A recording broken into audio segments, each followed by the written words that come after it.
I don't want to get all giddy, but the guy has been consistently good. Hmm.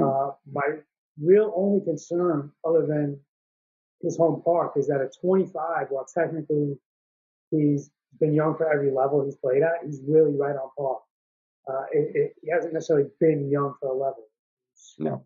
You know, if you look at what they say the average would be, yeah, technically he is, but we all know they need to bump up those. They need to change those average age because they don't necessarily translate all the time.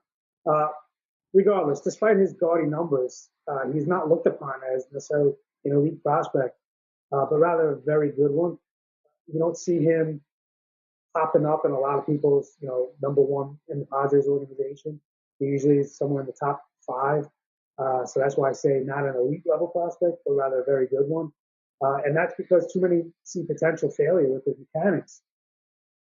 I look at him and say the guy's now hit 27, 20, and 30 home runs over the last 3 years, Hmm. which is good at any age, which is good at any level, and shows tremendous consistency. So at some point, we got to start looking and going, okay, what may not look mechanically sound works for this guy, and he's figuring out a way to do it. So right now, he has an acceptable strikeout rate, which is right around 20%. Only problem is he doesn't walk too much either, if at all. Um, so I personally like Renfroe a lot. Like I said, more so for the consistency. Um, but there is some reason for concern. What's your take with Renfroe?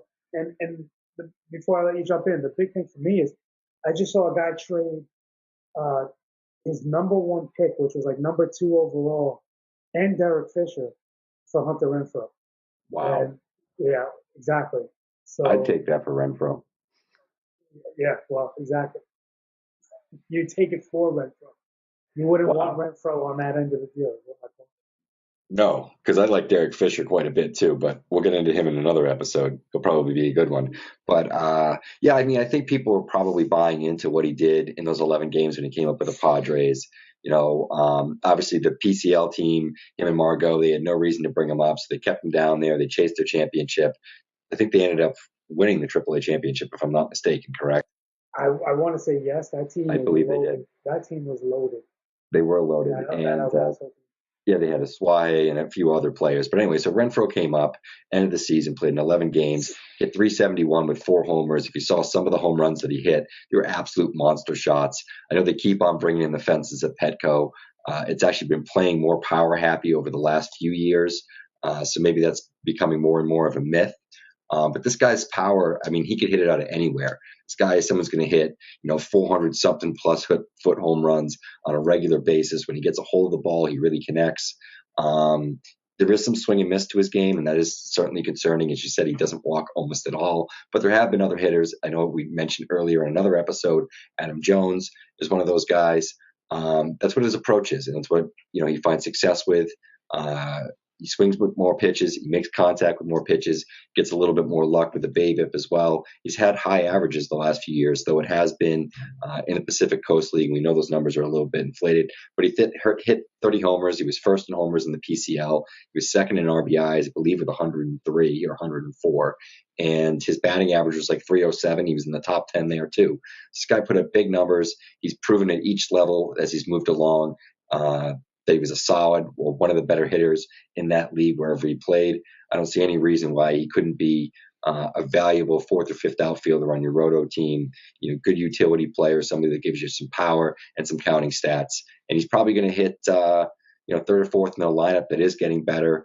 Will Myers had a great season last year, and Margot's going to hit ahead of him, and Janikowski, and you got two guys with some speed, can move along. I wouldn't be shocked if he finds, a surprising amount of RBIs. I'm a big fan of Renfroe, and he's going to be penciled in as their everyday right fielder. Yeah, it was 105 RBIs and a 306 average.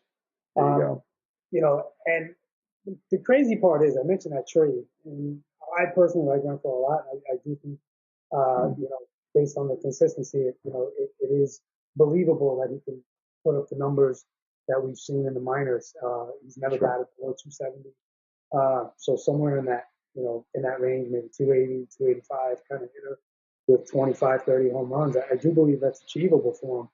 But as what's funny to me is as we talk about people not loving his prospect status and not valuing him as one of those elite guys, Hmm. the redraft community seems to be all in on him because he's Yeah. going as the 56th outfielder off the board, which is kind of crazy to think that you're going to go all in on a guy who hasn't really proven anything as a major leaguer yet.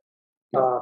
Plays in a ballpark, and all kinds of scouts and analysts, project failure for this guy. So, um, yeah, if you can make a Derek Fisher and number 2 overall pick for Renfroe kind of deal, yeah, give Renfroe away all day, every day. But as far as if you have him and you believe in him and you want to hold, yeah, I do think he's legit, and I would like him on my roster. I just don't know that I want to pay the price, uh, depending on where you are. Does Yeah. that make sense? That makes perfect sense to me. You know, I think he actually may have more redraft value for people this year than he may necessarily in Dynasty, as funny as that sounds.